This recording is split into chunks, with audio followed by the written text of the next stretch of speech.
بسم اللہ الرحمن الرحیم۔ السلام علیکم ورحمۃ اللہ۔ میں ہوں مفتی بلال احمد قادری۔ آپ دیکھ رہے ہیں روحانی بک یوٹیوب چینل اور ہمارا فیس بک کا پیج مفتی بلال احمد قادری۔ دنیا کی کوئی ایسی حاجت نہیں جو اس وظیفے سے پوری نہ ہو۔ دولت سے مالا مال ہو جاؤ گے۔ اگر آپ دولت سے مالا مال ہونا چاہتے ہیں تو آج کے دن یہ ایک خاص اسم اعظم شیئر کرنے جا رہا ہوں۔ جب بھی ویڈیو دیکھیں، جیسے دیکھیں، یہ عمل کرنا سٹارٹ کریں۔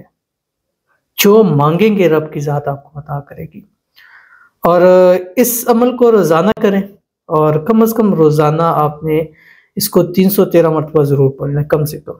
اول ایک مرتبہ درود، ایک تسبیح درود ابراہیمی پڑھیں، اللہم صلی علی محمد وعلی آل محمد کما صلیت علی ابراہیم وعلی آل ابراہیم انک حمید مجید، اللہم بارک علی محمد وعلی آل محمد کما بارکت علی ابراہیم وعلی آل ابراہیم انک حمید مجید۔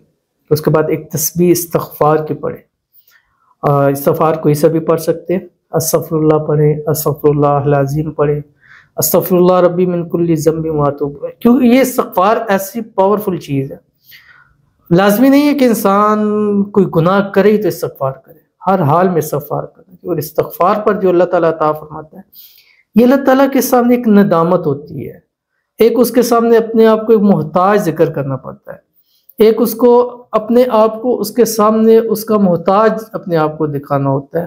دکھانا کیا، ہم اس کے تو ہے ہی محتاج ہیں۔ اب جیسے حضرت عمر رضی اللہ تعالیٰ عنہ کے بارے میں آتا ہے کہ ایک دفعہ ان کو سر میں درد ہوا اور رونے لگ پڑے جیسے بچوں کی طرح۔ تو کسی نے کہا حضرت آپ اتنی سلطنت کے مالک بادشاہ ہیں اور آپ کا یہ حال ہے؟ فرمایا تو کیا اپنی کمزوری اپنے اللہ کو نہ بتاؤ؟ تو یہ اللہ کے سامنے اپنے آپ کو، اور سچے دل سے جو استغفار اور ندامت کی جاتی ہے، توبۃ نصوح کی جاتی ہے، تو وہ اللہ تعالیٰ ضرور ایسا کرم فرماتے ہیں۔ اس کا تو وعدہ ہے کہ جو استغفار کرے گا میں اس کو سب چیزیں عطا فرماؤں گا۔ نصوح سے یاد آیا کہ توبۃ النصوح کیا چیز ہے۔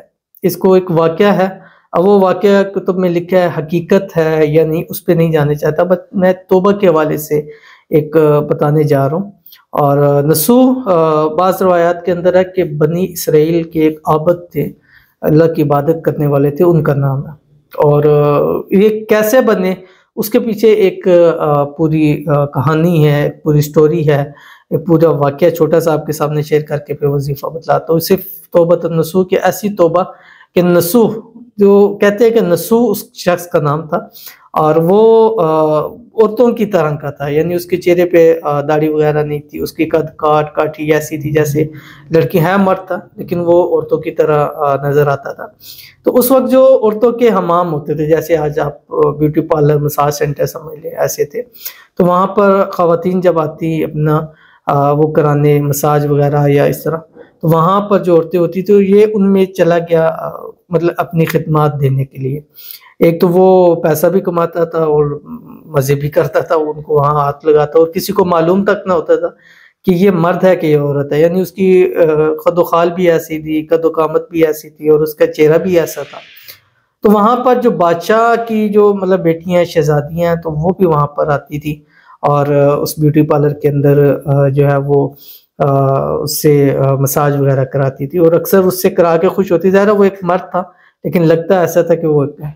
تو کافی عرصہ یہ کرتا رہا یہ کام، اور ایک دفعہ ایسا ہوا کہ جو شہزادی تھی اس کا ہار گم گیا۔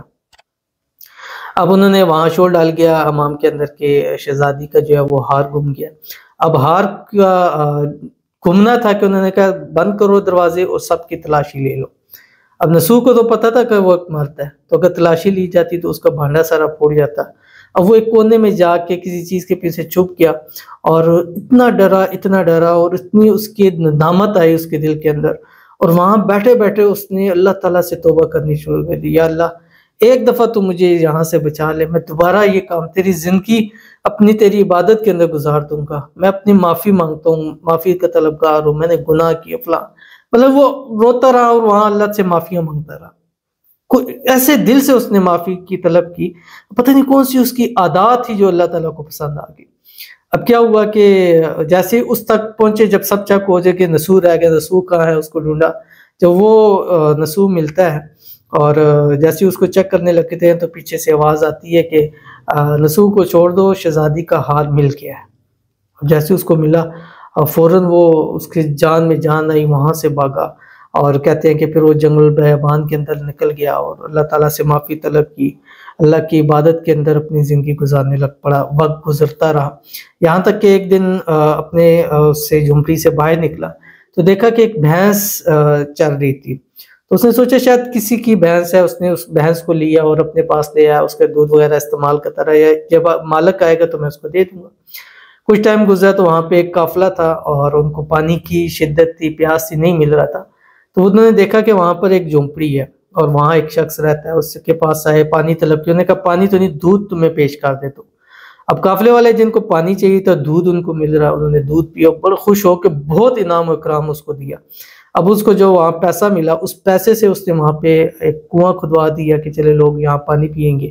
پھر وہ پانی کا کنواں بنا، لوگ سائیڈوں سے آگے اور آباد ہونے لگ پڑے، وہاں جگہ ہوگی، اور اس کی ایک درویش صفت انسان مشہور ہو چکا تھا یہ، یعنی اللہ والا ایک بزرگ تھا، لوگ اس کے پاس آتے دعائیں کروانے کے لیے۔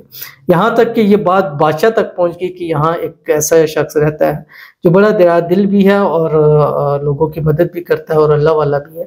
تو بادشاہ نے اس کے بعد قاصد بھیجا کہ آؤ میرے دربار کے اندر، تو اس نے کہا میں بادشاہ کے پاس نہیں جاتا۔ بادشاہ نے کہا اگر وہ نہیں آتا تو میں اس کے پاس چلا جاتا ہوں۔ تو کہتے ہیں کہ جب وہ بادشاہ سے ملنے کے لیے جا رہا تھا تو ابھی بادشاہ کے گھر سے اپنے محل سے باہر نکلا تو اللہ نے اس کی روح قبض کر لی، وہ وہاں پہ مر گیا۔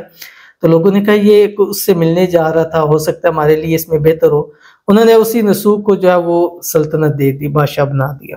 اب جب وہ بادشاہ بن گیا اور وہی شہزادی جس کو وہ ہاتھ لگاتے ہوئے ڈرتا تھا، اللہ نے اس کے نکاح میں اندر کر دی، اس کے ساتھ شادی ہوگی۔ اب وہ ایک دفعہ بیٹھا ہوا دریا کنارے اپنے لوگوں کی دریا داد رسی کر رہا تھا، باتیں سن رہا تھا، ان کے جو بھی دکھ درد تھے۔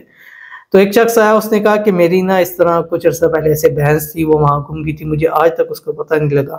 اس نے کہا ہاں ہاں وہ بھینس میری ہے، جاؤ اس کو بھینس بھی دو اور اس کو اتنا انعام بھی دو، اتنا پیسہ بھی دو جو اتنا ہم نے عرصہ اس کو استعمال کیا۔ تو اس نے کہا کہ نہیں، نہ میں انسان ہوں نہ وہ بھینس ایسے کوئی تھے، یہ ہم دو فرشتے تھے، اللہ تعالیٰ نے تمہاری مدد کے لیے بھیجی اور اس پر کہ جو تم نے توبہ کی ہے۔ تو اس لیے کہتے ہیں کہ اس کے بعد کہنے لگا ایسی توبہ کرو جیسے نسوح نے توبہ کی، کہ جب گناہوں سے اس نے توبہ کی، اللہ نے دنیا کی ہر چیز کو اس کے قدموں کے اندر لا کے رکھ دیا۔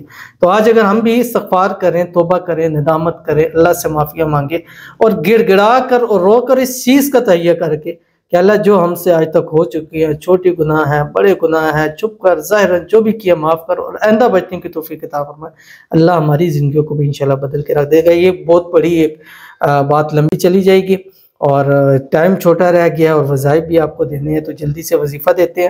تو میں نے جیسے بتایا کہ اگر آپ کی کوئی حاجت ہے، مراد ہے، ایک تسبیح صبح آپ نے پڑھنی ہے، درود شریف، ایک تسبیح استغفار پڑھنی، استغفار سے پھر بات آگے چلے گی، اور اس کے بعد آپ نے 313 مرتبہ یہ ایک جو ہے اسم اعظم ہے، یہ آپ نے پڑھنا ہے جو بھی آپ کی اسکرین کے اوپر آ جائے گا، اور اس اسم اعظم سے انشاءاللہ آپ کی زندگی ضرور بدل جائے گی۔ آپ کی اسکرین کے اوپر آ رہا ہے، بسم اللہ الرحمن الرحیم، اللہم لا الہ الا انت المنان یا حی یا قیوم برحمتک استغیث رب اغفر وارحم وانت خیر الراحمین۔ یہ پورا ایک مرتبہ ہو گیا، یہ اپنے 313 مرتبہ آپ نے روزانہ پڑھنا ہے، زندگی کا حصہ بنائے، خود پڑھیں، بچوں کو کہیں، سب اس کو پڑھیں، انشاءاللہ اللہ زندگی کو بدل کے رکھ دے گا۔